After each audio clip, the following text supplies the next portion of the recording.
జ్ఞాపకం చేయాలని ఆశపడుతున్నాను. ఎందుకంటే నిన్నటి దినాన విజ్ఞాపనకై చేరి వచ్చినప్పుడు మరి ఒక మాటను జ్ఞాపకం చేసుకున్నాను. ఇందాక అన్న ప్రకటనలు చేసేటప్పుడు నాకు మళ్ళీ ఆ మాట చెప్పాలని అనిపించింది కాబట్టి చెప్తా ఉన్నాను.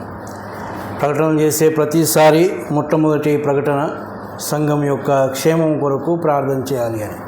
మరి ఎంతమంది ప్రార్థన చేస్తున్నారో తెలియదు, కానీ ఎవరు సంఘము క్షేమం కొరకు ప్రార్థన చేస్తారో దాని గురించి నిన్న జ్ఞాపకం చేసుకున్నాను. పౌలు సంఘమును గురించినటువంటి చింత భారం కలిగినటువంటి వాడు. ఆ చింత భారం కలిగినటువంటి పౌలు ప్రతి సంఘములో ఉన్నటువంటి పరిస్థితులను ఎరిగి, ఆ సంఘాలలో ఉన్న విశ్వాసుల యొక్క పరిస్థితులు ఎరిగి వారి గురించి ప్రార్థన చేసినటువంటి వాడు. ప్రతి సంఘానికి ఉత్తరం రాస్తూ ఆ సంఘంలో మరి ఏ అవసరతలు ఉన్నాయో, ఎవరి పరిస్థితి ఎలాగుందో, సంఘం ఎలాగుందో వాటిని మనసులో పెట్టుకొని ఆయన ప్రార్థన చేసినట్టుగా ధ్యానం చేసుకున్నాం. కాబట్టి సంఘం యొక్క క్షేమం కొరకు ప్రార్థన చేయాలని ప్రకటన చేసుకుంటున్నాం, కానీ ప్రార్థన ఎంతమంది ఏం చేస్తున్నామో తెలియదు.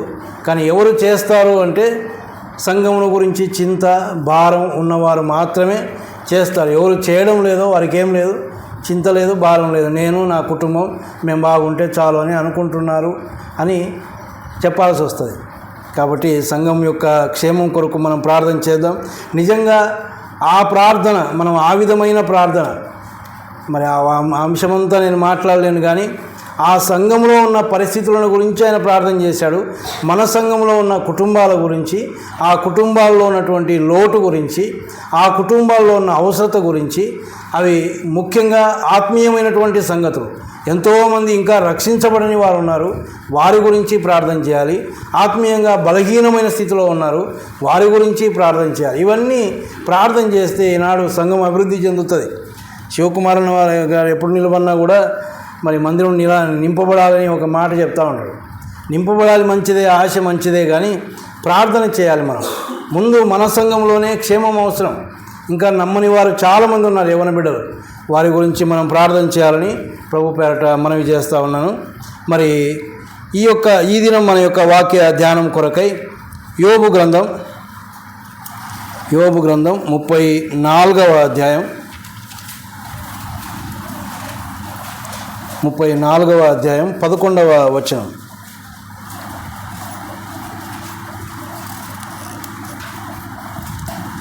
నరుల క్రియలకు తగినట్టుగా ఫలము ఆయన వారికి ఇచ్చును, అందరికీ వారి వారి మార్గములను బట్టి వారికి ఫలమిచ్చును.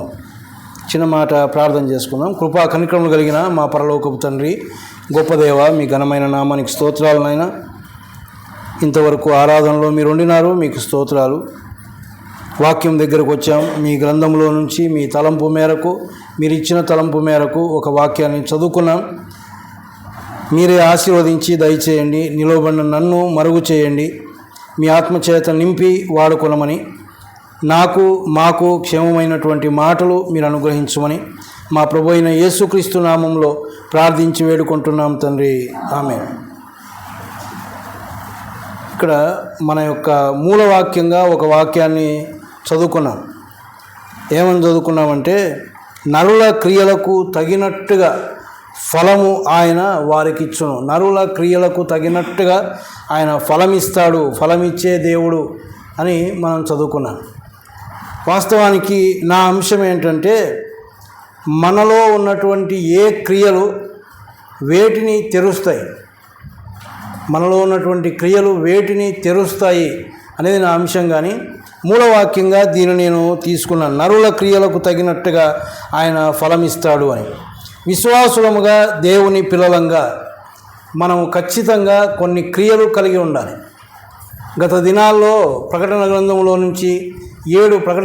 ఉన్న 7 సంఘాల గురించి ధ్యానం చేసేటప్పుడు ప్రతి సంఘమును గురించి యేసు ప్రభు అన్న మాట ఏంటంటే, మీ క్రియలను నేను ఎరుగుదును అన్నాడు.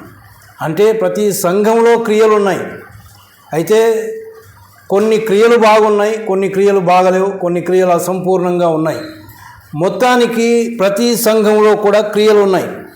విశ్వాసులంగా మనం కూడా క్రియలు కలిగినటువంటి వారంగా ఉండాలి అని దేవుడు మనకు జ్ఞాపకం చేస్తూ ఉన్నాడు. మరి ఆ క్రియలు మనం కలిగి ఉన్నప్పుడు ఆ క్రియలకు తగినటువంటి ఫలం, ప్రతిఫలం ఇచ్చేవాడు ఆయన. క్రియలు మనం కలిగి ఉండాలి, దానికి ప్రతిఫలం ఇచ్చేవాడు ఆయనే. గత దినాల్లో మరొక అంశాన్ని ధ్యానం చేసుకున్నాం ఆదివారం పూటనే. ఆయన సిద్ధపరిచినటువంటి మేలుల గురించి మనం ఆలోచన చేస్తూ వారి వారి క్రియలను బట్టి ఆయన వారికి జీతం ఇస్తాడు, వారి వారి పనిని బట్టి ఆయన జీతం ఇస్తాడు అని. కాబట్టి మన యొక్క క్రియలు ఆయన చూస్తాడు. మన క్రియలు ఎప్పుడు వ్యర్థం కావు, మన క్రియలకు తగిన ప్రతిఫలం ఆయన ఇస్తాడు. లోకంలో ఒకవేళ మన క్రియలకు అన్యాయం జరగవచ్చునేమో కానీ దేవుని దగ్గర ఎప్పుడూ అన్యాయం జరగదు. మన క్రియలకు తగినటువంటి ప్రతిఫలం, దానికి ఏ ప్రతిఫలం ఇవ్వాలో న్యాయమైనటువంటి ప్రతిఫలం ఆయన ఇచ్చేవాడు అని మనం ఎరిగినటువంటి వారు. మరి విశ్వాసులముగా మనము కలిగి ఉండవలసినటువంటి క్రియలు ఏమిటి అనేది మనం ఆలోచన చేయవలసిన వారమై ఉన్నాం. మరి ఆ క్రియలు మనం కలిగి ఉన్నప్పుడు ఆ క్రియలకు వచ్చే ప్రతిఫలం ఏంటి, లేక ఆ క్రియల వలన దేవుడు వేటిని తెరవజేస్తాడు, వేటిని తెరుస్తాడు అన్న సంగతులు మనం ధ్యానం చేసినట్లయితే, విశ్వాసులంగా మనలో ఉండవలసిన క్రియలు ఒక 5 క్రియలు మాత్రమే నేను చెప్తా ఉన్నాను.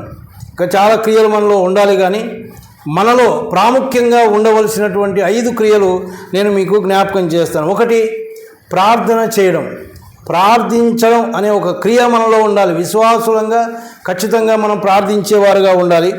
రెండవది, వాక్యం లేక దేవుని మాట వినడం, వాక్యాన్ని వినడం, దేవుని మాటలు వినడం అనే ఒక క్రియ విశ్వాసి కలిగి ఉండాలి. మూడవది, కీర్తనలు పాడడం, పాటలు పాడడం, కీర్తనలు పాడడం అనేది కూడా ఒక క్రియ. ఒక్కొక్క దాని గురించి క్లుప్తంగా మనం ధ్యానం చేసుకుందాం. నాలుగవదిగా, క్రీస్తు కొరకు శ్రమలు అనుభవించడం, అది కూడా ఒక క్రియనే. ఎందుకంటే మీరు ఎవరు వినలేదు, కొంతమంది బేస్తవారం పూట బైబిల్ స్టడీలో ఆ 7 సంఘాల గురించి ధ్యానం చేసినప్పుడు ఆ శ్రమలు అనుభవించిన సంఘాలు కూడా అందులో ఉన్నాయి. క్రియలు కలిగిన సంఘం అంటే లేక విశ్వాసి అంటే ఇవన్నీ క్రియలే. తర్వాత చివరిగా ఏంటంటే దేవునికి ఇవ్వడం అనే ఒక క్రియ. ఈ 5 క్రియలు ఒక విశ్వాసి కలిగి ఉండాలి. విశ్వాసి మరి ఈ క్రియలను కలిగి ఉన్నప్పుడు ఆయన మరి వేటిని తెరుస్తాడు, తెరిచి ఏమి ఇవ్వబోతా ఉన్నాడు అనే సంగతిని మనం ధ్యానం చేసినట్లయితే, మొట్టమొదటిగా మనం ఆలోచించాల్సింది ఏంటంటే, మనం అనుకున్నటువంటి, మనం ధ్యానిస్తున్నటువంటి ఈ 5 క్రియలు మనలో ఉన్నాయా? మొదటిది ఏం చెప్పుకున్నాం? ప్రార్థన. రెండవది వాక్యం. మూడవది కీర్తనలు పాడడం. నాలుగవది క్రీస్తు కొరకు శ్రమలు అనుభవించడం. ఐదవది దేవునికి ఇవ్వడం. ఈ 5 మనమే ఒక్కొక్కరం పరీక్ష చేసుకుందాం. ఏవి మనలో ఉన్నాయి? మనం విశ్వాసమా కాదా? ముందు మనం విశ్వాసమైతే, మనం దేవుని పిల్లలమైతే ఈ 5 మనం ఏమి కలిగి ఉన్నాం అనేది మనం ఆలోచన చేయాలి. ఈ క్రియలు మనలో ఉండాలి అని దేవుడు చెప్తా ఉన్నాడు. మరి ఉన్నాయా లేవా? ఉన్నట్లయితే ఆయన ఏమి తెరవబోతూ ఉన్నాడు? మొదటిదిగా మనం చూస్తే ప్రార్థన చేయడం. మనము ప్రార్థన చేయాలి, ప్రార్థించే ఒక క్రియ మనలో ఉండాలి. మరి మనము ప్రార్థిస్తూ ఉండగా ఆయన ఏమి తెరవబోతూ ఉన్నాడు, ఏమి తెరుస్తాడు, తెరిచి ఏమి మనకు ఇవ్వబోతా ఉన్నాడో మనం ఆలోచన చేయాలి. ఈ ప్రార్థన చేయడం అనేది కూడా విశ్వాసి ఎలాంటి ప్రార్థన చేయాలి అంటే, ఎడతెగనటువంటి ప్రార్థన చేయాలి, విసుగక నిత్యము ప్రార్థన చేయాలి. ఎందుకంటే మనం అనుకోవచ్చు ప్రార్థన చేసుకుంటున్నామని, కానీ ఎడతెగక ప్రార్థన చేస్తూ ఉన్నామా? విసుగక నిత్యము ప్రార్థన చేసే అనుభవం మనకుందా? యేసు ప్రభు వారు ఈ లోకంలో ఉన్నప్పుడు ఆయన ఉపమాన రీతిగా వారితో మాట్లాడేటప్పుడు లూకాసు వార్త 18వ అధ్యాయంలో వారు విసుగక నిత్యము ప్రార్థన చేయాలని ఆయన ఒక ఉపమానాన్ని కూడా చెప్పాడు. అంటే యేసు ప్రభు యొక్క ఉద్దేశం ఏంటంటే, దేవుని పిల్లలుగా ఖచ్చితంగా ప్రార్థన చేసేవారుగా ఉండాలి అని. ప్రార్థన చేయడం లేదు అంటే ఆ విశ్వాసం ఒకసారి ఆలోచన చేయాలి, నేను నిజంగా దేవుని పిల్లనా కాదా అని, దేవుని బిడ్డనా కాదా. అంటే ప్రార్థన అంటే ఏంటి? దేవునితో మాట్లాడడం, తండ్రితో మాట్లాడడం. ఆయన బిడ్డలముగా తండ్రితో మాట్లాడడం లేదు అంటే ఎంత విచారకరం. ఎక్కడున్నాడు ఆయన? మనతోనే ఉన్నాడు, కానీ ఆయనతో మాట్లాడడం లేదు. అది ఎంత విచారకరమో, ఎంత బాధకరమో మనం ఆలోచన చేయాలి. మరి మనము ప్రార్థిస్తూ ఉండగా ఆయన ఏమి తెరుస్తాడు, మరి తెరిచి ఏమి మనకు అనుగ్రహిస్తాడో చూస్తే చూడండి. లూకాసు వార్త 3వ అధ్యాయం, లూకాసు వార్త 3వ అధ్యాయం 21, 22 వచనాలు చదువుకుందాం. 21, 22 వచనాలు. ప్రజలందరూ బాప్తీసం పొందినప్పుడు యేసు కూడా బాప్తీసం పొంది ప్రార్థన చేయుచుండగా ఆకాశము తెరవబడి పరిశుద్ధాత్మ శరీరాకారముతో పావురము వలె ఆయన మీదికి దిగి వచ్చెను. అప్పుడు నీవు నా ప్రియకుమారుడవు, నీ యందు నేను ఆనందించుచున్నానని ఒక శబ్దము ఆకాశము నుండి వచ్చెను. యేసు ప్రభు బాప్తీసం తీసుకున్న ఒక సందర్భం ఇక్కడ మనం చూస్తూ ఉన్నాం. బాప్తీసం ఇచ్చే యోహాను బాప్తీసం ఇస్తూ ఉంటే ప్రజలందరూ వచ్చి బాప్తీసం తీసుకుంటూ ఉన్నారు. అప్పుడు యేసు ప్రభువు కూడా బాప్తీసం పొంది ప్రార్థన చేయుచుండగా అనే మాట మనం చూస్తాం. అంటే యేసు ప్రభువు బాప్తీసం పొందకుండా ప్రార్థన చేయలేదా అంటే ప్రార్థన చేసినాడు, కానీ బహిరంగంగా ఆయన చేసినటువంటి ప్రార్థనను ఇక్కడ దేవుడు రాయించి పెట్టాడు. కానీ అంతకు పూర్వం ఆయన ప్రార్థన చేయలేదా అంటే ఆయన ఖచ్చితంగా ప్రార్థన చేసి ఉంటాడు. ఎందుకంటే ఒక మాట ఏమంటాడంటే, ఇదే లూకాసు వార్తలోనే అనుకుంటాను, లూకాసు వార్త 2వ అధ్యాయంలో ఆయన 12 ఏళ్ల వాడైనప్పుడు, చిన్నవాడుగా ఉన్నప్పుడు ఆయన యెరూషలేమునకు తీసుకొని వెళ్ళారు. ఆ సమయంలో వారు తిరుగా వచ్చేటప్పుడు వారు ఒక దిన ప్రయాణం చేసిన తర్వాత చూస్తే ఆయన జనసమూహంలో లేడు. అప్పుడు వీళ్ళు మళ్ళీ వెనక్కు వెళ్ళి తల్లిదండ్రులు చూచినప్పుడు ఆయన ఎక్కడ ఉన్నాడంటే చూడండి,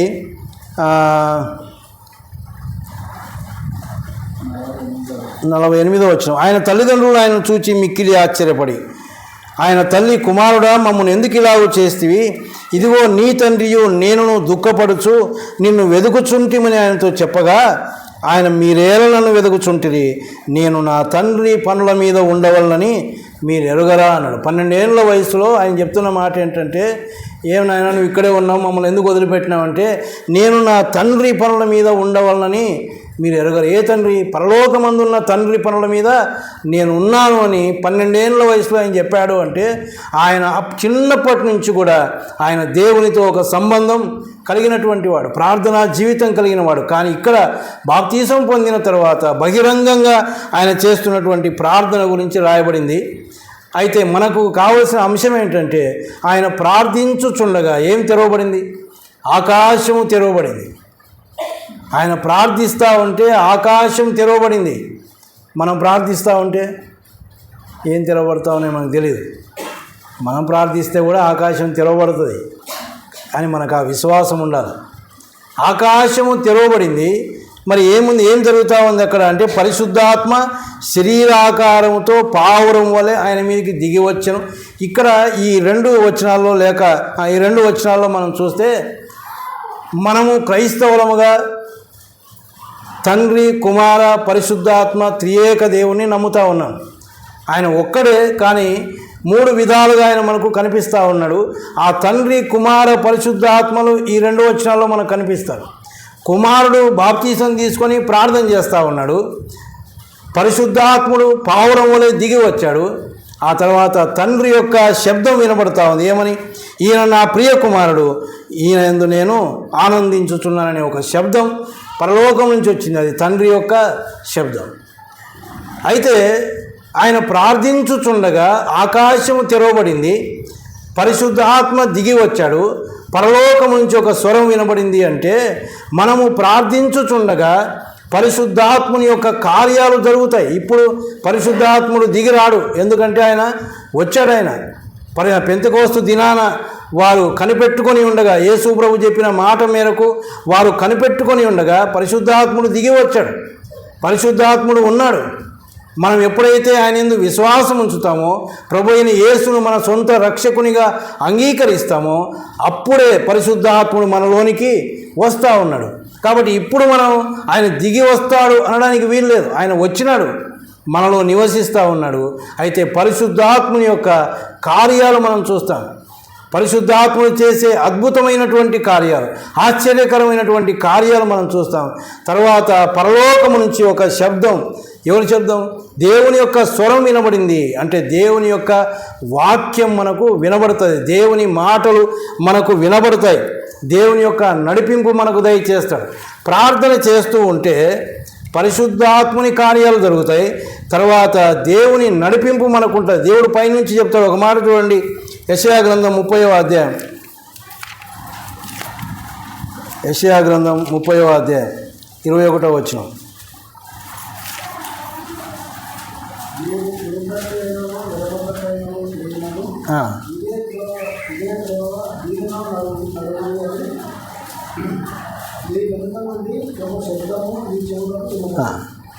మీరు కుడి తట్టైనను ఎడమ తట్టైనను తిరిగినను ఇదే త్రోవ, దీనిలో నడువుడి అని నీ వెనక నుండి ఒక శబ్దం నీ చెవులకు వినబడును అన్నాడు. ఇప్పుడు మనం మాట్లాడుకుంటున్నది విశ్వాసుల గురించి, దేవుని పిల్లల గురించి. దేవుని పిల్లలు ప్రార్థిస్తూ ఉంటే ఏమి జరుగుతుందో, ఏమి తెరవబడి ఏమి జరుగుతుందో మనం ఆలోచన చేస్తూ ఉన్నాం. ఆకాశము తెరవబడింది, పరిశుద్ధాత్మని కార్యాలు జరుగుతూ ఉన్నాయి. రెండవది ఆయన దేవుని యొక్క మాటలు వినబడతా ఉన్నాయి. ఏమని వినబడతా ఉన్నాయి? మనం ఒకవేళ దేవుని పిల్లలముగా విశ్వాసులముగా సరైనటువంటి మార్గంలో వెళ్ళకుండా తప్పుదారిలోనికి వెళ్ళినప్పుడు, కుడికో ఎడమకో తొలగకూడని దారిలోనికి మనం తొలగినప్పుడు వెనక నుంచి ఒక శబ్దం. ఎవరి శబ్దం అది? దేవుని యొక్క స్వరం వినబడతా ఉంది. ఏమని? ఇదే త్రోవ, దీనిలో నడవండి అంటే ఆయన నడిపింపు మనకిస్తాడు. ఎందుకు మనము మరి సరైనటువంటి మార్గంలో నడవలేకపోతా ఉన్నాం? అప్పుడప్పుడు తొట్టిల్లుతూ ఉన్నాం, కుడికి ఎడమకు ఎందుకు తూగుతూ ఉన్నామంటే ప్రార్థన అనుభవం మనకు లేదు. మనం నిజంగా ప్రార్థించే వారముగా ఉంటే, ఎడతెగక నిత్యము మనం ప్రార్థించే వారంగా ఉంటే ఆత్మీయమైనటువంటి స్థితిలో మనం ఎప్పుడు కుడికి ఎడమకు వెళ్ళాం, తిన్నని దారిలోనే వెళ్తాం. ఎందుకు అంటే ఆయన మనల్ని నడిపించేవాడుగా ఉంటాడు. అంత మాత్రమే కాదు, అపోస్తుల కార్యముల గ్రంథం 12వ అధ్యాయంలో మరి పేతురు చెరసాలలో బంధించబడి ఉన్నాడు. అప్పుడు సంఘము అత్యాసక్తితో ప్రార్థన చేయుచుండెను అనే మాట మనం చదువుతాం. పేతురు చెరసాలలో ఉన్నాడు. అంతకు పూర్వమే యాకోబును చంపివేశారు. ఇంకా పేతురును కూడా చెరసాలలో వేశారు కాబట్టి ఇంకా పేతురును కూడా చంపేస్తారు అన్న ఒక భయం ఉంది. అందుకోసమే సంఘమంతా చేరి ప్రార్థన చేస్తూ ఉన్నారు. వారు ప్రార్థన చేయుచుండగా ఏం జరిగింది చూడండి. అపోస్తుల కార్యముల గ్రంథం 12వ అధ్యాయం 10వ వచనం. సంఘం అక్కడ ప్రార్థన చేస్తూ ఉంది. ఇక్కడ మొదటి కావలిని రెండవ కావలిని దాటి పట్టణమునకు పోవు ఇనుప గవిని యొద్దకు వచ్చినప్పుడు దానంతట అదే వారికి తెరుచుకొనెను. ఏం తెరుచుకుంది? ఇక్కడ ఒక ద్వారం తెరుచుకుంది. దానంతటా అదే ఒక ద్వారం తెరవబడింది. పేతురు చెరసాలలో ఉన్నాడు, సంఘము ప్రార్థన చేస్తూ ఉంది. వారు ప్రార్థిస్తూ ఉంటే దేవుడు ఏమి తెరిచాడు అంటే ఒక ద్వారాన్ని తెరిచాడు. పేతురు బయటికి వెళ్ళడానికి ద్వారం తెరిచాడు. మనం ప్రార్థిస్తూ ఉంటే దేవుడు ద్వారాలు తెరుస్తాడు, మూసివేయబడినటువంటి ద్వారాలు. ఇంకా ఇది నా జీవితంలో సంభవించదు అని మనం ఏదైతే అనుకుంటామో ఆ ద్వారాన్ని దేవుడు తెరుస్తాడు. నా జీవితంలో నేను ఇదిగో ఒక మంచి చదువు చదవాలనుకున్నాను, నేను చదవలేకపోతున్నాను. లేక కొంతమంది గర్భఫలాన్ని ఆశిస్తారు, ఇంకా నాకు గర్భఫలం కలగదేమో అనుకుంటారు. ఇవన్నీ ఉదాహరణగా చెప్తా ఉన్నాను. ఏ ద్వారాలైతే మూసివేయబడి ఉన్నాయో ఆ ద్వారాలను ఆయన తెరుస్తాడు. ఎప్పుడు? మనం ప్రార్థించుచూ ఉండగా. మనం ప్రార్థించే క్రియ మనలో ఉండాలి. దేవుని పిల్లలంగా మనము ప్రార్థిస్తూ ఉంటే ఆకాశము తెరవబడి పరిశుద్ధాత్మని కార్యాలు జరుగుతాయి. ఆ తర్వాత దేవుని యొక్క స్వరం వినబడి మనల్ని చక్కటి మార్గంలో నడిపిస్తాడు. ఆ తర్వాత మూసివేయబడినటువంటి అనేకం ఇంకా జరగవు అనుకున్నటువంటి సంగతులు ఆయన జరిగిస్తాడు. ఆ ద్వారాలు ఆయన తెరిచేవాడుగా ఉన్నాడని మనకు దేవుడు జ్ఞాపకం చేస్తూ ఉన్నాడు. రెండవదిగా మనలో ఉండవలసిన క్రియ ఏంటంటే వాక్యం, దేవుని మాటలు వినడం, తర్వాత వాటి ప్రకారం నడుచుకోవడం. ఊరికే వినడం చదవడం అంటే అందరం చదువుతాం, అందరం వింటాం, కానీ వాటి ప్రకారం నడుచుకుంటూ ఉంటే దేవుడు చేసే కార్యం ఏంటి అంటే చూడండి. ద్వితీయోపదేశకాండం 28వ అధ్యాయం, ద్వితీయోపదేశకాండం 28వ అధ్యాయం ముందు మొదటి వచనాన్ని చదువుదాం. మొదటి వచనంలో ఏమనుందంటే, నీవు నీ దేవుడైన యెహోవా మాట శ్రద్ధగా విని నేడు నేను నీకు ఆజ్ఞాపించుచున్న ఆయన ఆజ్ఞలన్నింటినీ అనుసరించి నడుచుకుని ఎడల నీ దేవుడైన యెహోవా భూమి మీదనున్న సమస్త జనుల కంటే నిన్ను హెచ్చించును అన్నాడు. తర్వాత చూడండి 12వ వచనంలో చదివితే, యెహోవా నీ దేశం మీద వర్షము దాని కాలమందు కురిపించుటకును నీవు చేయు కార్యమంతటిని ఆశీర్వదించుటకును ఆకాశమును తన మంచి ధననిధిని తెరచును అన్నాడు. ఏం తెరుస్తాడు ఇప్పుడు ఆయన? మనం వాక్యం విని దాని ప్రకారం అనుసరించి నడుచుకుంటూ ఉంటే దీవెనలు ఉన్నాయి. ఆ దీవెనలన్నీ రాస్తూ ఉన్నాడు. 28వ అధ్యాయం 1వ వచనం నుంచి చదివితే అనేకమైన దీవెనలు మనకు కనిపిస్తాయి. ఒక మాట ఏమనుందంటే, యెహోవా మాట శ్రద్ధగా విని నేడు నేను నీకు ఆజ్ఞాపించుచున్న ఆయన ఆజ్ఞలన్నీ అనుసరించి నడుచుకొనిన ఎడల. శ్రద్ధగా విని అంటే అశ్రద్ధగా వినేవారు కూడా ఉన్నారు. అంటే దేవుని వాక్యం పట్ల శ్రద్ధ లేకుండా ఉండేవారు కూడా ఉన్నారు. కాబట్టి అంటా ఉన్నాడు, మీరు శ్రద్ధగా విని, మనసు పెట్టి విని, భయముతో విని ఏం చేయాలా? వాటి ప్రకారం అనుసరించి నడుచుకుంటే ఆయన ఏం చేస్తాడు? ఏం తెరుస్తాడు? ఇప్పుడు ఆకాశమును తన మంచి ధన నిధిని తెరుస్తాడంట. ఎవరిది ధననిధి? దేవుని ధననిధి. లోకంలో ఉండే మనలాంటి మానవుల ధననిధి కాదు. ఆయన ధననిధి తెరిస్తే ఇంకేం కావాలి మనకు? ఆయన ధననిధి తెరిస్తే ఇంకేం కావాలి చెప్పండి? ఇంకా ఫుల్ ధనమే. ఆయన తెరిచినాడంతే. ఎప్పుడు తెరిచినాడు ఆయన? మనం వాక్యం వింటూ ఉంటే దాని ప్రకారం నడుచుకుంటూ ఉంటే తెరుస్తాడు. కానీ మన ఆశ ఏంటంటే, ప్రభువా నాకు దండిగా ధనం కావాలా, నా అవసరాలు చాలా ఉన్నాయి ప్రభువా అని అడుగుతాం. కానీ ఆయన కండిషన్లు ఉన్నాయి. మన క్రియలు కనపడాలి. నువ్వు దేవుని యొక్క వాక్యాన్ని శ్రద్ధగా విని దాని ప్రకారం నడుచుకుంటూ ఉంటే చాలా, అంతే.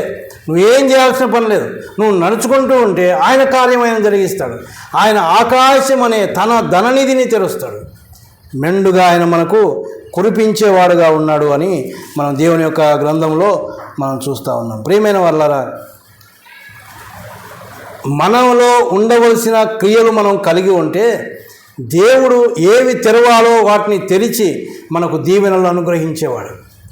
ఒక మాట సామెతల గ్రంథంలో ఏమంటుందంటే 10వ అధ్యాయం 22వ వచనంలో, యెహోవా ఆశీర్వాదము ఐశ్వర్యం ఇచ్చును అని.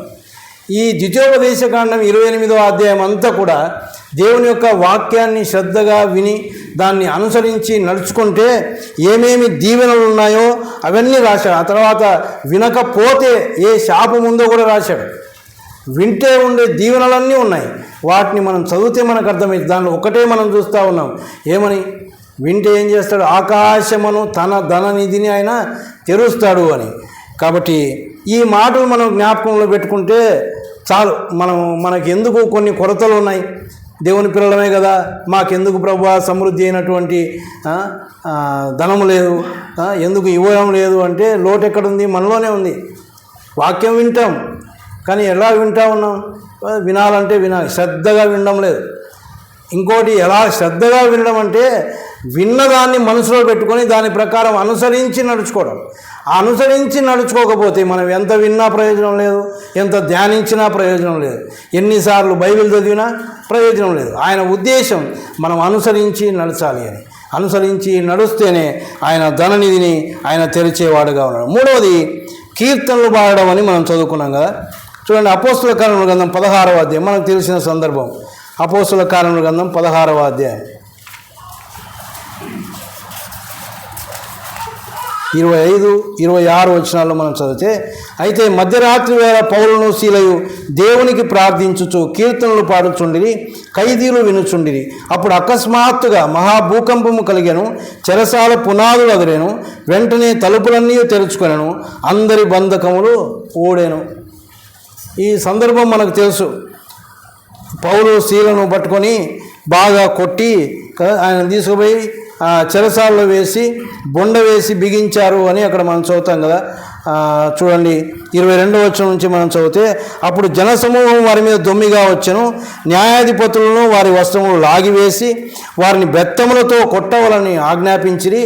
వారు చాలా దెబ్బలు కొట్టి వారిని చెరసాలలో వేసి భద్రముగా కనిపెట్టవలనని చెరసాల నాయకునికి ఆజ్ఞాపించిరి. అతడు అట్టి ఆజ్ఞను పొంది వారిని లోపలి చెరసాలలోనికి త్రోసి వారి కాళ్లకు బొండ వేసి బిగించెను. బాగా కొట్టినారు వాళ్ళను కదా. కొట్టి ఏం చేసినారు, తీసుకుపోయి లోపల పడవేసినారు, బొండ వేసి బిగించారు. వారి పరిస్థితి ఎలాగుంటుందో చూడండి. బెత్తములతో బాగా కొట్టినారు అంటే, వస్త్రాలు లాగివేసి కొట్టినారు అంటే శరీరం అంతా గాయమైపోయింది. అటువంటి స్థితిలో వారు ఏం చేస్తూ ఉన్నారు, మధ్యరాత్రి వేళ వారు పాటలు పాడుతూ ఉన్నారు. బైబిల్ గ్రంథంలో ఒక మాట ఏమన్నదంటే, యాకోబు పత్రికలో, ఎవనికైనను సంతోషము కలిగిన అతడు కీర్తనలు పాడవలను అన్నాడు. మరి సంతోషంగా ఉండే సమయమా? దెబ్బలు తిని చెరసాల్లో ఉన్నారు. వాళ్ళ కాళ్ళకు బొండ అంటే కదలడానికి లేకుండా బొండ వేసి బిగించారు. అటు ఇటు కదలడానికి లేదు. అటువంటి స్థితిలో వారు ఏం చేస్తూ ఉన్నారు, పాటలు పాడుతూ ఉన్నారు. నిజంగా పాటలు పాడడం అంటే మనకి ఈనాడు పెద్ద పట్టడం లేదు. ఎంత చెప్పినా పాటలు నేర్చుకోండక్క అంటే నేర్చుకోరు, పాటలు గట్టిగా పాడండక్క అంటే పాడరు. అంటే పాటలు ఏముందిలే అనుకుంటున్నారేమో. పాటలు పాడుతూ ఉంటే కూడా ఆ క్రియ మనలో ఉండాలి. ఆ క్రియ మనలో ఉంటే కూడా దేవుడు ఆశ్చర్య కార్యాలు జరిగిస్తాడు. ఏం చేశాడు, వారు పాటలు పాడుతూ ఉంటే ఏం చేసింది, అర్ధరాత్రి వేళ ఏం జరిగింది అక్కడ చూడండి. అప్పుడు అకస్మాత్తుగా మహా భూకంపం కలిగాను, చెరసాల పునాదులు అదిరేను, వెంటనే తలుపులన్నీ తెరుచుకొనాను. అన్ని తలుపులు తెరుచుకున్నాయి, ఒకటి కాదు, అన్ని తలుపులన్నీ తెరుచుకున్నాయి. ఎప్పుడు పాటలు పాడుతూ ఉంటే. ఎప్పుడు పాడుతున్నారు పాటలు? సంతోషంగా ఉన్నప్పుడు పాడడం లేదు, భయంకరమైన స్థితిలో ఉన్నారు. నిజంగా ఇటువంటి స్థితి మనకుంటే ఏడుపు తప్ప పాట రాదు, ఏం రాదు, ప్రార్థన కూడా రాదు మనకు. అప్పుడు ఏడుపు ఒక్కటే వస్తుంది. కానీ వీరు ప్రార్థించుచు కీర్తనలు పాడుతూ ఉన్నారు. వారి యొక్క ఆనందం వారిదే. ఆ దెబ్బలేం వాళ్ళు లెక్క చేయలేదు. వారు ఏం ప్రార్థన చేసి పాటలు పాడుతూ ఉంటే దేవుడు మహాభూకంపం కలుగజేసినాడు. తలుపులన్నీ తెరుచుకున్నాయి. అన్ని తలుపులు ఏ తలుపులు తెరవబడాలో అన్ని తలుపులు మూయబడినటువంటి తలుపులన్నీ తెరుచుకున్నాయి. బంధకాలు ఊడిపోయినాయి. కొన్నిసార్లు ఈ బంధకాలు, అనేకమైన బంధకాల్లో చిక్కుకొని ఉంటాం మనం. కొంతమందికి అప్పుల బంధకం, ఇంకా కొంతమందికి రోగాల బంధకం. ఈ బంధకాలన్నీ విడిపోతాయి ఎప్పుడు మనం పాటలు పాడుతూ ఉంటే. మరి పాడదాం అవుతాక ఇప్పుడు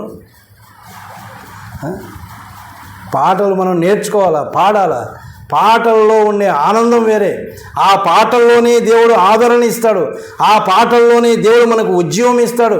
ఒక్కొక్క పాట అర్ధసహితంగా రాశారు భక్తులు, వారి యొక్క అనుభవాలను బట్టి రాశారు.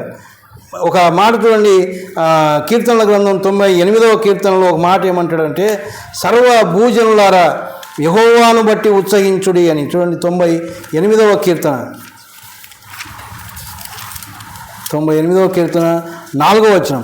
సర్వభూజనులారా యెహోవాను బట్టి ఉత్సహించుడి, ఆర్భాటముతో సంతోషగానము చేయుడి, కీర్తనలు పాడుడి అన్నాడు. కీర్తనలు పాడమంటా ఉన్నాడు. ఎట్లా? సంతోషగానంతో, మీరు సంతోషగానం చేస్తూ కీర్తనలు పాడండి అన్నాడు. ఇంకొక చోట కీర్తనకారుడు ఏమంటాడంటే 104వ కీర్తన 33వ వచనంలో, 104వ కీర్తన 33వ వచనంలో, నా జీవితకాలం అంతయు నేను యెహోవాకు కీర్తనలు పాడేదను, నేను ఉన్నంతకాలం నా దేవుని కీర్తించెదను అన్నాడు.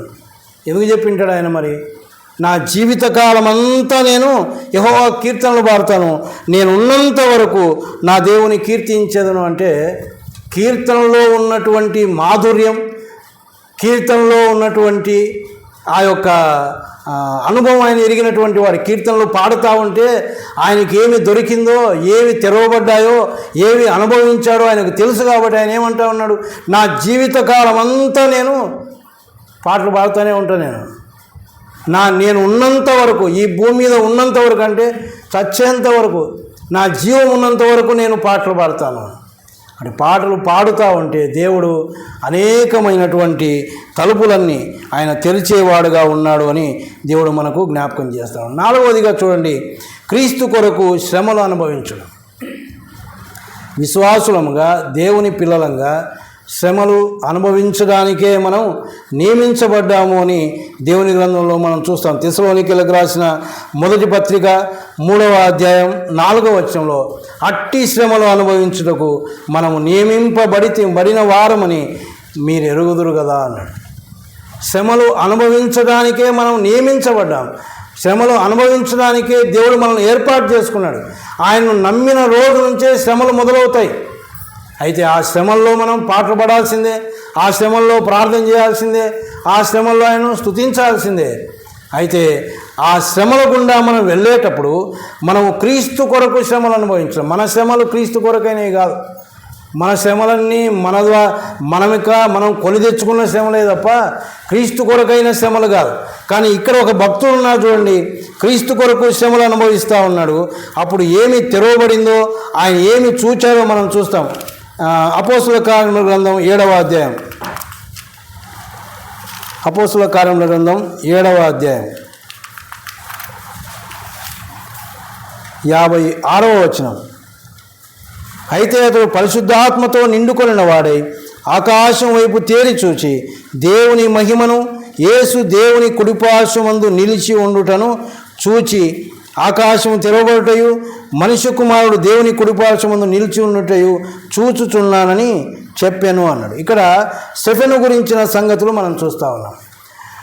6వ అధ్యాయంలో అనుదిన పరిచర్య చేయడానికి, ఆహారం పంచిపెట్టడానికి మేము యేసు ప్రభు యొక్క శిష్యులు ఏమన్నారంటే, ఇది మా పని కాదు, మేము ఈ పని చేస్తూ ఉంటే దేవుని వాక్యాన్ని మేము అందించడం లేదు కాబట్టి ఇది యుక్తము కాదు అని మీలో నుంచే కొంతమందిని మీరు ఏర్పాటు చేసుకోండి, ఆత్మతో జ్ఞానంతో నిండుకొని మంచి పేరు పొందిన వాళ్ళని ఏర్పాటు చేసుకోండి అంటే వారు ఏర్పాటు చేసుకున్నారు. ఆ ఏర్పాటు చేసుకున్న వారిలో ఒకడు స్టెఫెన్. ఈయన మరి ఒక అధికారి ముందు నిలవబడుకొని దేవుని గురించి ఆయన ప్రకటిస్తూ ఉంటే వారు ఆయన్ను చంపడానికి యత్నం అంటే ఎందుకు వచ్చింది ఈయనకు శ్రమ? క్రీస్తు కొరకు వచ్చినటువంటి శ్రమ.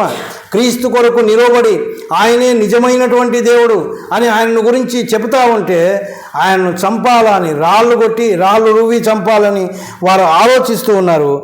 అప్పుడు చూడండి, పైన అవన్నీ ఉన్నాయి ఆ మాటలు, కానీ దాని గురించి అంతా నేను చెప్పడం లేదు. వారి మాటలు విని కోపముతో మండిపడి అతనిని చూచి పన్నులు కొరికిరి అని. ఆ సమయంలో అతడు ఎలా ఉన్నాడు? పరిశుద్ధాత్మతో నిండుకొనిన వాడై ఏం చూస్తూ ఉన్నాడంటే, ఆకాశము వైపు తేరి చూస్తే ఆకాశము తెరవబడుటయు ఆయన చూచాడు. చూచిన తర్వాత అక్కడ దేవుని మహిమను చూస్తూ ఉన్నాడు. తర్వాత మనుష్య కుమారుడు దేవుని కుడిపార్శ్వమందు నిలిచి ఉండుట చూస్తూ ఉన్నాడు. వాస్తవానికి ఆయన ఏం చేస్తూ ఉన్నాడు? తండ్రి కుడిపార్శ్వమందు కూర్చోండి మన కొరకు విజ్ఞాపన చేస్తూ ఉన్నాడు అని దేవుని గ్రంథంలో మనం చూస్తాం. ఆ కూర్చుండి ఉండినటువంటి ప్రభువు తన భక్తుడు శ్రమలు, తన నిమిత్తమై శ్రమలు పొందుతూ ఉంటే గౌరవంగా ఆయన లేచి నిలబడ్డాడు.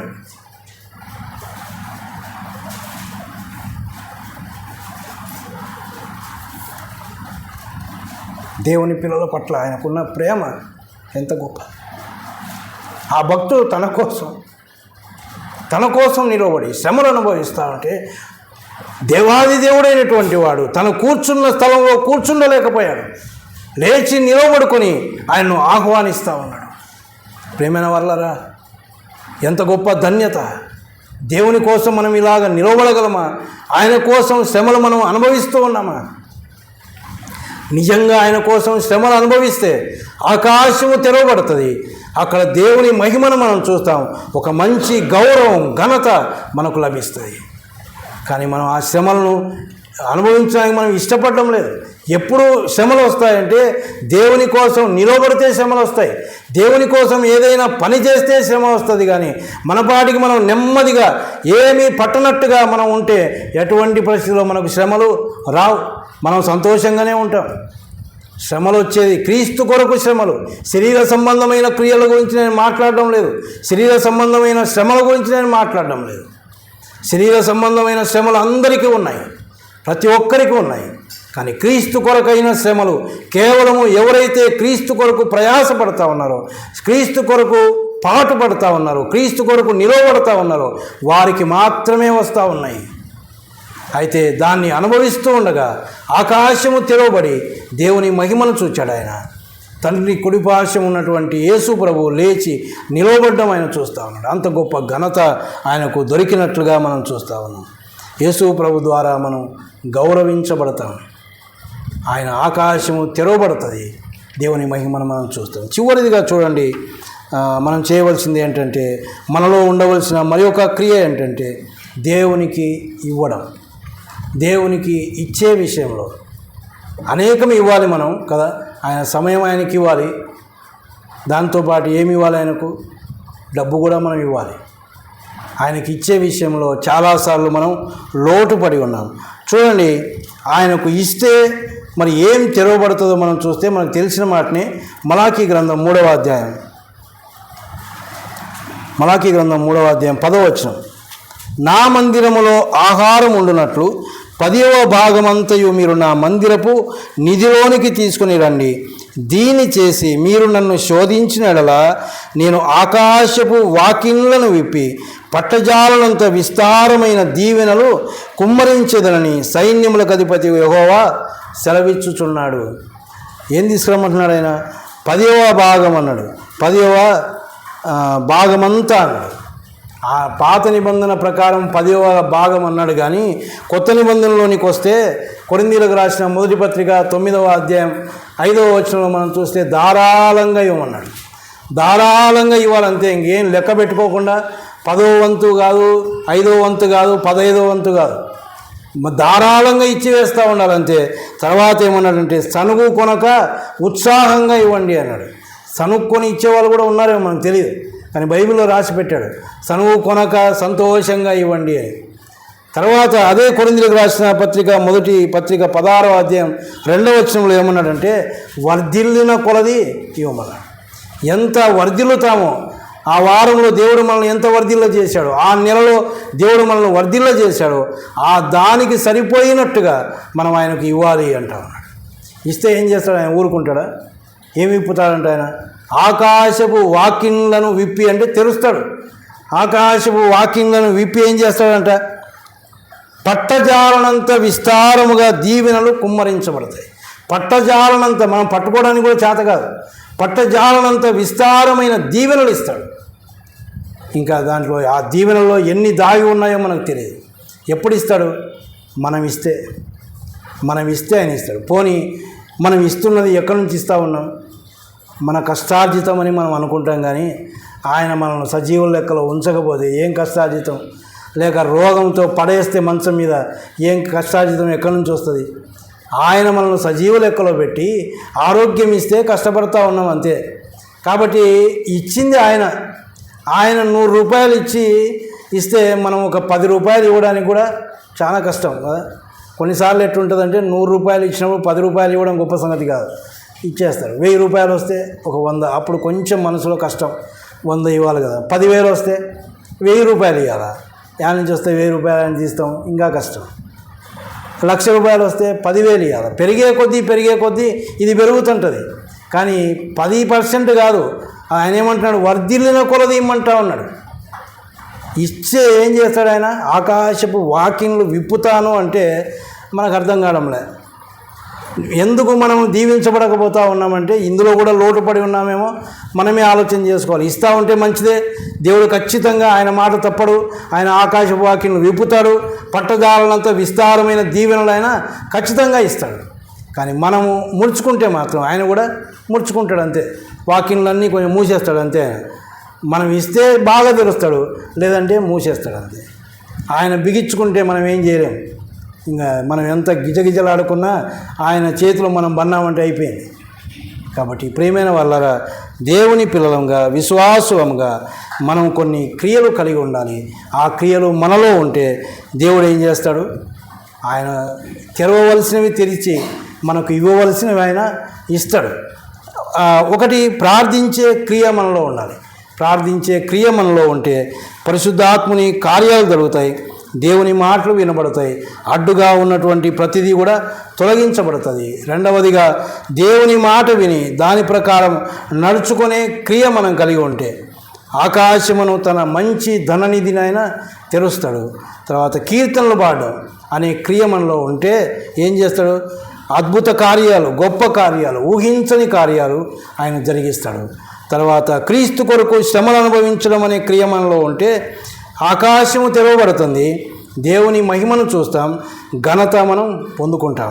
చివరిదిగా దేవునికి ఇవ్వడం అనే క్రియ మనలో ఉంటే ఆకాశపు వాకిన్లు తెరవబడతాయి, పట్టజాలనంత విస్తారమైన దీవెనలు కుమ్మరించబడతాయి. మరి ఈ 5 క్రియలు మనలో ఉన్నాయా? దండిగా మనం ఏం మాట్లాడుకోలే, 5 మాట్లాడుకున్నాం. ఈ 5 క్రియలు మనలో ఉన్నాయా లేక ఎన్ని ఉన్నాయి? ఒక పరీక్ష పెడితే ఒక్కొక్క ప్రశ్నకు ఒక 2 మార్కులు, 5 మార్కులు, 10 మార్కులు ఉంటాయి. సరే, ఒక 10 మార్కులు అనుకుంటే కూడా 5టికి 50 మార్కులు రావాలి. 50 మార్కులు రావాలి. మరి ఇప్పుడు లెక్కేసుకుందాం. మొదటి ప్రశ్న, ప్రార్థించే వారంగా మనం ఉన్నామా? ఎడతెగక ప్రార్థిస్తున్నామా? విసుగక ప్రార్థన చేస్తున్నా మంచిదే. ప్రార్థన చేయకుండా ఉండేవాళ్ళు ఎవరు లేరు. కనీసం దినానికి 3 సార్లు కూడా ప్రార్థన చేస్తారు. పొద్దున టిఫిన్ ఇస్తే ప్రార్థన చేస్తాం, మధ్యాహ్నం భోజనం ముందు పెట్టుకొని ప్రార్థన చేస్తాం, రాత్రి భోజనం. కాబట్టి ప్రార్థించేవారు ఉన్నారు. కానీ ఆ ప్రార్థన ఆయన కోరుకోవడం లేదు. ఆయన కోరుకునే ప్రార్థన మనలో ఉందా? నిత్యము ప్రార్థించే అనుభవం మనకుందా? నిజంగా అది ఉంటే మంచిదే. దేవుడు ఇవ్వవలసిన దేవుడు ఇస్తాడు. దేవుని వాక్య ప్రకారం నడుచుకుంటూ ఉన్నాం, వింటున్నాం, మంచిదే. చదువుతూ ఉన్నాం, మంచిదే. కానీ దాని ప్రకారం నడుచుకోవాలి. మనం నడుచుకోకపోతే ఆయన ఏం తెరవడు. ఆకాశమును తన ధననిధిని ఆయన తెరవడు. ఆయన దాన్ని తెరవాలంటే మనం ఏం చేయాలి? చాలా సింపుల్గా దేవుడు చెప్తా ఉన్నాడు. ఆ ధననిధి, ఆయన దగ్గర ఉండే ధననిధి తెరవాలంటే మనం ఏం చేయాలి? వాక్యం చదివి దాని ప్రకారం నడుచుకుంటే చాలు, అంతే. మన చేతనైనంత వరకు ఆ నడుచుకోవాలన్న ఆశ కలిగి నడుచుకుంటూ ఉంటే చాలు. ఆయన ధననిధి ఆయన తెరుస్తాడు. ఆయన ఇవ్వాల్సింది ఆయన ఇస్తాడు. ఆయన మనం ఎందుకు పొందుకోలేకపోతున్నామంటే మనము చేయవలసిన ఆ చిన్న పనులు మనం చేయడం లేదు. ఆయన పెద్ద పనులు ఏది చెప్పలేదు, అన్నీ చిన్న చిన్నవే చెప్పాడు. ఆయన ప్రార్థన చేయడం ఏమో కష్టమా? కళ్ళు మూసుకొని ఒక 10 నిమిషాలు, ఒక అర్ధగంట, ఎన్నో వాటికి సమయం పెడతాం. మరి ఇప్పట్లో టీవీలు తక్కువ. ఒకవేళ టీవీలు ఉండి ఎంతమంది సీరియల్ చూస్తామో నాకు తెలియదు. ఒక అర్ధగంట, గంట టీవీలు చూస్తాం. కానీ అదే ఒక అర్ధగంట దేవుని సన్నిధిలో ఉండి ప్రార్థిస్తున్నామా? ఆ తర్వాత వాక్యం ఎంతవరకు వింటూ ఉన్నాం, దాని ప్రకారం నడుచుకుంటూ ఉన్నాం. పాటలు, ఇప్పటి నుంచైనా పాటలు పాడదాం, పాటలు నేర్చుకుందాం, పాడదాం. పాటలు పాడడం పెద్ద కష్టమేం కాదు. నేను చాలాసార్లు చెప్తూ ఉంటాను, పల్లెటూరులకు వెళ్తే ఏం చదువు రాదు, కానీ వారు ఎంత చక్కగా నోరు తెచ్చి పాడతారంటే ఏమీ సిగ్గుపడకుండా. మనం కూడా పాడుతూ ఉన్నాం, తల దించుకొని చిన్నగా పాడుతూ ఉన్నాం. కానీ వాళ్ళు నోరు తెరిచి, బాగా నోరంతా తెరిచి ఎంత ఆనందంగా పాడతారంటే అంత ఆనందంగా పాడతారు. ఈసారి ఎప్పుడైనా పోతే నేను రికార్డ్ చేసుకొచ్చి చూపిస్తాను. అది పాటలు పాడడం. ఆ రకంగా సంతోషంగా పాటలు పాడుతూ ఉంటే ఆయన ఏం చేస్తాడు? అద్భుత కార్యాలు ఆయన జరిగిస్తాడు. మనం ఏం చేయాల్సిన పని లేదు. ఇంతే, పాటలు పాడుకుంటూ ఉంటే చాలు, అంతే. ఎట్టన్నా ఉన్ని పరిస్థితి, పాటలు పాడుతూ ఉంటే చాలు, ఆయన్ని అద్భుత కార్యాలు జరిగిస్తాడు. క్రీస్తు కొరకు మనం శ్రమలు అనుభవిస్తే ఆ క్రియ మనలో కలిగి ఉంటే ఆయన ఆకాశం తెరవజేసి ఏం చేస్తాడు? దేవుని మహిమను మనం చూడగలుగుతాం. ఆ తర్వాత ఘనత మనకు దేవుడు ఇస్తాడు. గొప్ప ఘనత. పరలోకంలో దొరికే ఘనత మనకు ముఖ్యమా? ఈ లోకంలో దొరికే ఘనత ముఖ్యమా? పరలోకంలో దొరికే ఘనత ఏంటంటే మహాదూతల మధ్యలో, అనేక మంది భక్తుల మధ్యలో, పరిశుద్ధుల మధ్యలో దేవుడు ఘనత ఇస్తాడు. అదే ఈ లోకంలో దొరికే ఘనత పాపాత్ముల మధ్యలో, దుర్మార్గుల మధ్యలో దొరికే ఘనత. ఏ ఘనత కావాలనో మనమే కోరుకుందాం. తర్వాత దేవునికి ఇవ్వడం అనే క్రియ మనలో ఉంటే మాత్రం ఆకాశపు వాకిన్లు విప్పుతాడు, పట్టజాలంత విస్తారమైన దీవెనలు ఇస్తాడు. ఈ 5 క్రియలు దేవుడు మన ముందు పెట్టాడు. విశ్వాసులంగా, దేవుని పిల్లలంగా ఇవి మనం కలిగి ఉన్నామా లేదా?